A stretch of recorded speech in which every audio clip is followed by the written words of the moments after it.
have gotten together to talk about Guam's housing crisis. And, just being in that industry, in the real estate industry, there is just so much, there are so many obstacles right now to getting attainable and viable housing to the community. And there's a huge demand. Tay, welcome. Can you tell me about some of the obstacles that you've seen in your roles and your businesses in the Guam real estate industry? Yeah, sure, Ryan. There's quite a lot. It's really hard to say there's one issue. There's the affordability issue. There is the construction cost issue, the labor issues. There's a lot of areas that really need to that the industry really needs to focus in on and resolve some of these issues in order to bring really affordable or even attainable housing to the real estate market. Okay. Well, what do you think some of the misconceptions are that people have about the affordability crisis?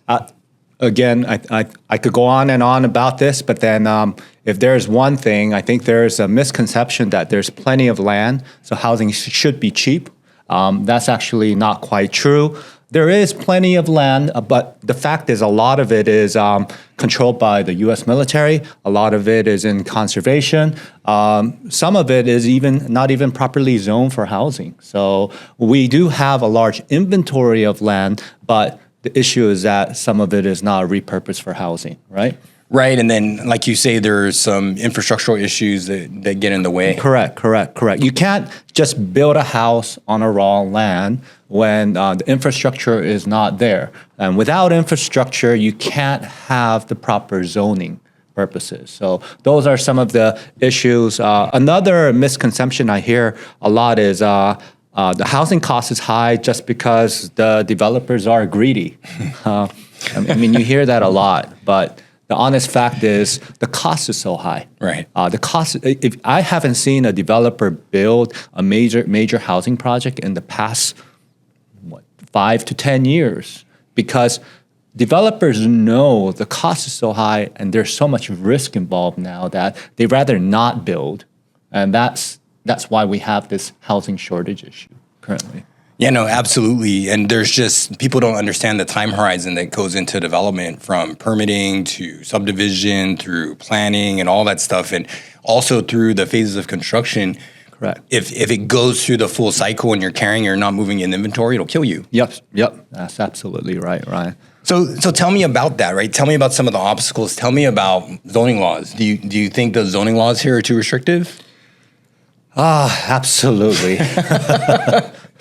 Let's talk about that. All right.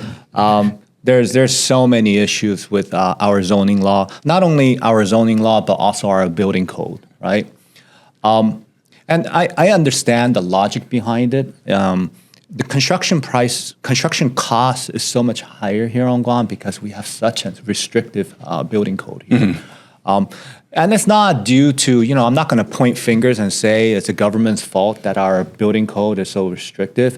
The fact is that we do have extreme conditions here. We had a 8.7 magnitude earthquake here. We had a typhoon that was equivalent to a Category 4 or Category 5 hurricane out in the mainland. So we do have extreme conditions here. Now, also, keep in mind, every time we have major disasters like this, we don't hear too many.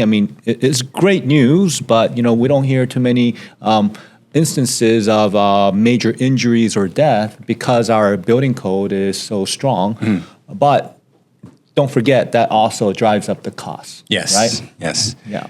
So as you know, a lot of the houses out in the mainland are built with wood. Mm-hmm. Here we build with concrete. And then on top of that, we have to reinforce it with steel. So it does cost a lot to bring all of that material, and we don't produce any of that here, mm-hmm. right? So we're importing all of that. So construction cost is high. there's other issues, like we have labor issues, and I could go elaborate on that further. But when it comes to the zoning issue that we have here is we're pretty restricted in terms of how we could rezone certain areas, considering that the infrastructure is really not there. You can't take for example, like if there isn't sewer in an area, you can't build a house on a lot that's anything less than approximately 2,000 square meters, which is about half an acre. Right. So you have this large lot, and then you have one house sitting on it. That's because there's infrastructure limitations on the lot. Right, and so that's the density, I think, is an issue specifically because of that and because of the infrastructure, and we're not thinking outside the box.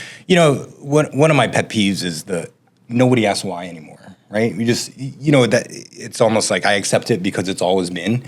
And so you made a point where you're saying, well, it's not anybody's fault. Well, yes, it is. It's our fault. It's our fault as a community for not taking action and demanding what we want, right? And I think that's why we're having this podcast. That's why we want to have these discussions, and you've been a huge advocate for that. So I appreciate that. Yeah. So when it comes to zoning, I think, yes, there are certain things that we could do as stakeholders in the industry and policymakers that could improve the zoning. Mm-hmm. But when it comes to the building code, I think it's a little difficult.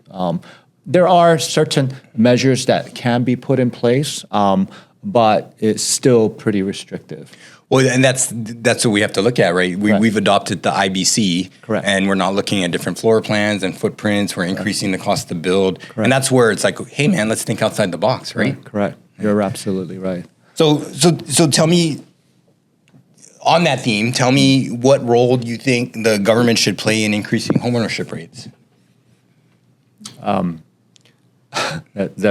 That's actually a big topic. Huge. Yeah. It's a huge topic. We don't expect you to solve it here today. Yeah. Just your thoughts. There's many things that the government can do, right? And we could kind of take models from different places. For one thing, they could give some type of tax incentive.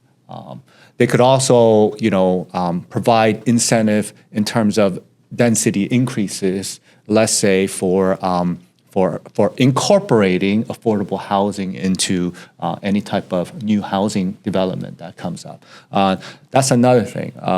There's other things that the government can do. Like, for example, we have a major permitting issue here, right?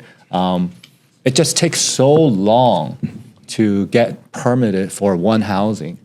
This past year, I believe we wanted to build one house, and that one house took probably close to about 6 to 8 months of permitting process. And we're projecting we're going to build in less than that time. So, you could imagine the construction time is actually shorter than the permitting time, right? Right.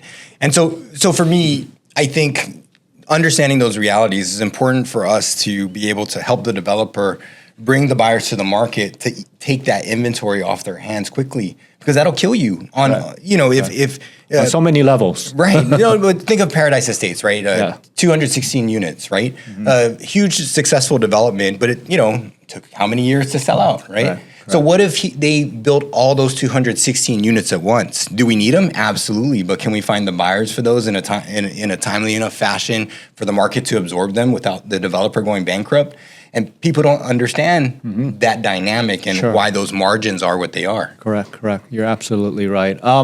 Having sustainable development is important. When you have too much supply on the market, it could definitely drop the prices of a lot of the housing also. Those are things to keep in mind. Now, if prices drop too steep, then the developer has no incentive to build anymore. Fair. Right? So those are things that, of course, you do need to consider. Right? Great perspective, Tay. Yeah.